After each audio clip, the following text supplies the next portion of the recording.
And now for our first grand award of the evening, the presentation of the Ribbit Award. I'd like to call David Hall, the founder of the Professional Coin Grading Service, to join me here at the podium in presenting the Ribbit Award. David is the recipient of the Ribbit Award from last year, and he joins me at the podium in making the presentation to this year's winner. Are you going to help me? I'm helping you. Okay, I need your help.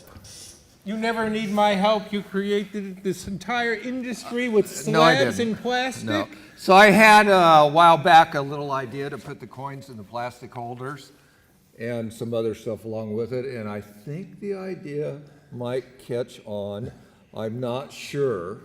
So anyway, how many, is anybody here a member of EAC? Borkart?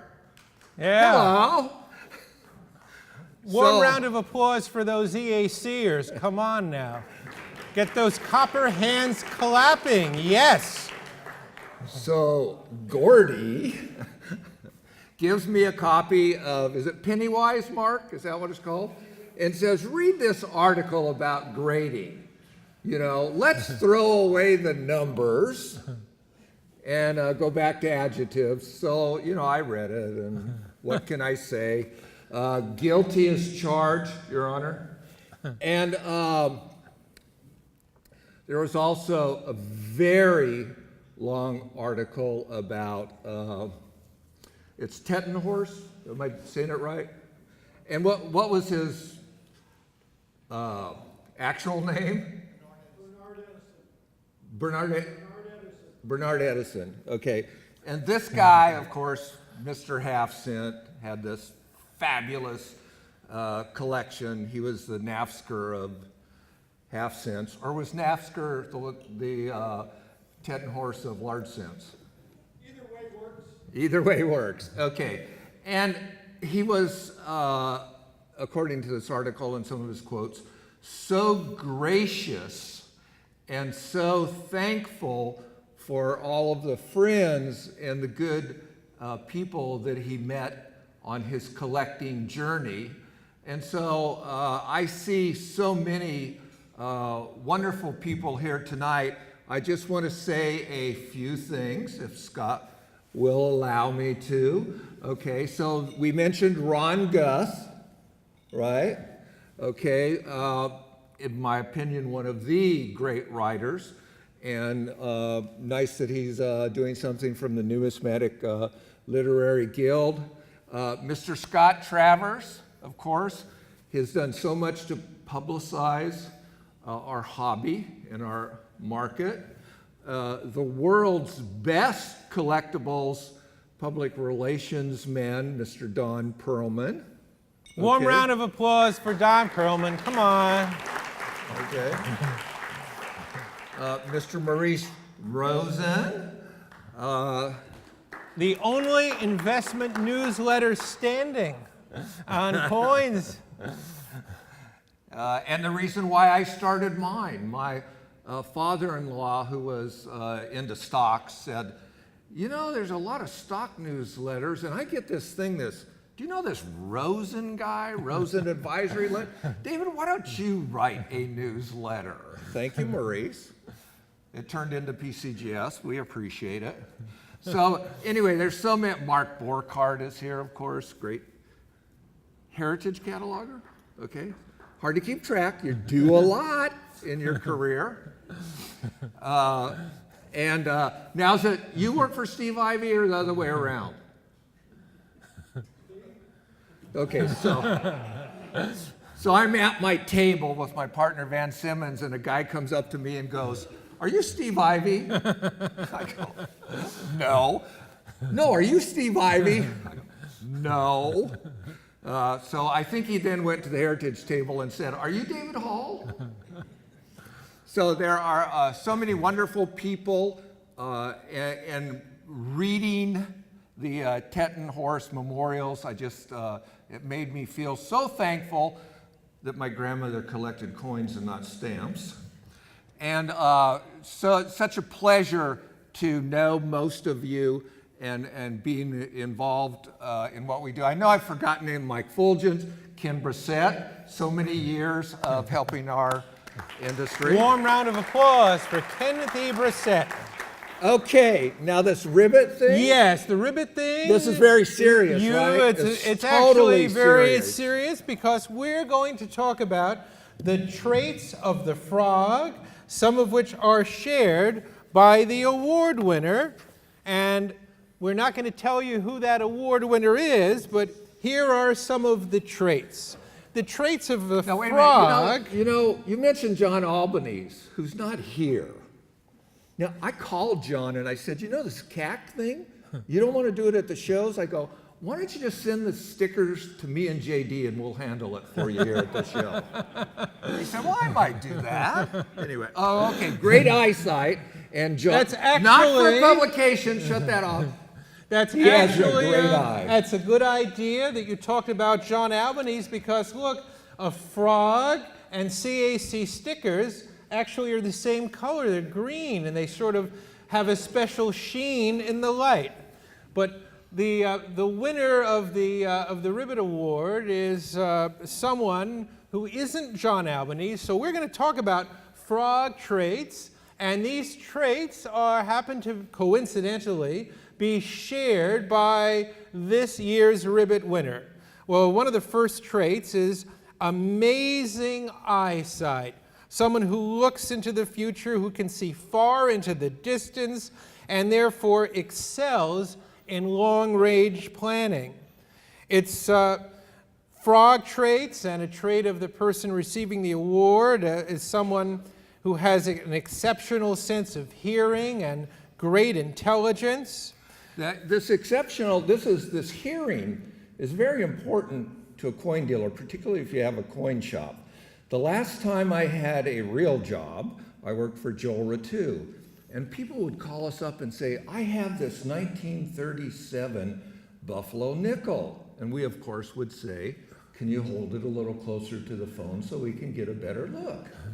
So you have to have good ears in the coin business. Well, not only good ears, but on a frog, the male eardrums are the same size as the eyes.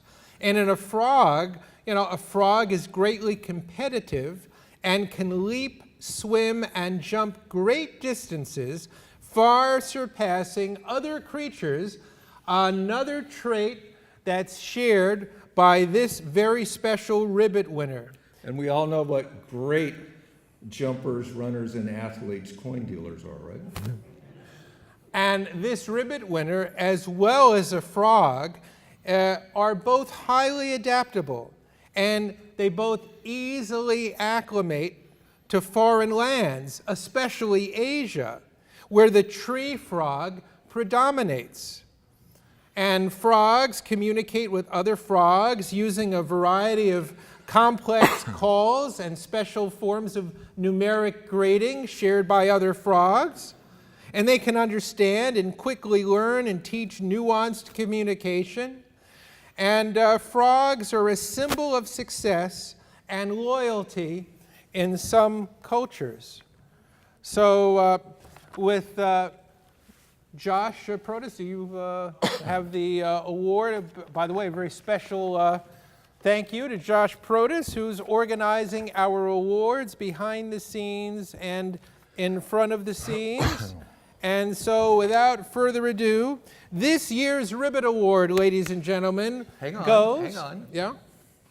Okay, so 10, 12, time flies so fast when you're a coin dealer. I see this ad in Coin World. All these great coins from somebody in Huntington Beach, Surf City. I go, how's it possible for there to be a 1794 half in Huntington Beach? And so I had no idea who this guy was. I call him up and say, I'm David Hall, and I just wanted to tell you, you have really cool coins. Then later he comes to me and goes, I'm kind of tired of dealing in coins. I've been talking to Heritage, about running their Beverly Hills office. And I go, you don't want to work for those guys. Ooh, ooh. Why don't you talk to me about the most important job in the coin business? And to our Steve great... Ivey isn't grinning. He never grins at my jokes. I have no idea why. And He just grinned at that. and to PCGS's great pleasure, this man accepted the job. And over 10 years, I've sat right across from him in the office and watched all the amazing things he did here. And he's also doing in Paris, Shanghai, and Hong Kong to spread the joy of coin collecting globally. So besides all of those great characteristics, including really good hearing, this man has done a tremendous job for the coin industry, and for all those reasons, this year's Ribbit Award winner is... Ladies and gentlemen, Donald E. Willis Jr. Don Willis, I ask you all to please rise and give Don Willis a standing ovation. And Don, please step forward to the podium.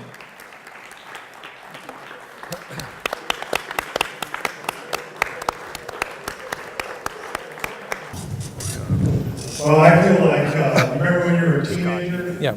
You're at home with your girlfriend, and your mother starts telling stories about you? Thanks a lot, David. Actually, I don't really know what to make of getting this award.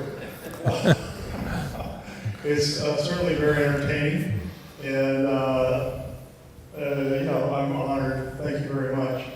You know, I really love coins. I've been collecting coins since 1961. I was doing it for a few years. It's been a real joy working for PCGS. It's 10 years now. And, you know, my 10 years there, we have expanded to Europe, our Paris office, to Hong Kong, to Shanghai. Thank you. I spent an unbelievable amount of time on the road. Just back a couple days ago for 2 weeks in Asia. And I'm really happy to tell you that the thing that we love is really growing around the world. Much faster in Asia than any other area. I was telling somebody earlier tonight that there are a lot of young people in Asia who are collectors and dealers. You know, we worry about the youth movement here. You don't have to worry about it at all in that area. Lots of 20, 30-year-old dealers who, you know, they're doing pretty well. They're selling a lot of coins. So our hobby is strong, and I'm happy to be just a small part of it. And thanks for this award, Scott.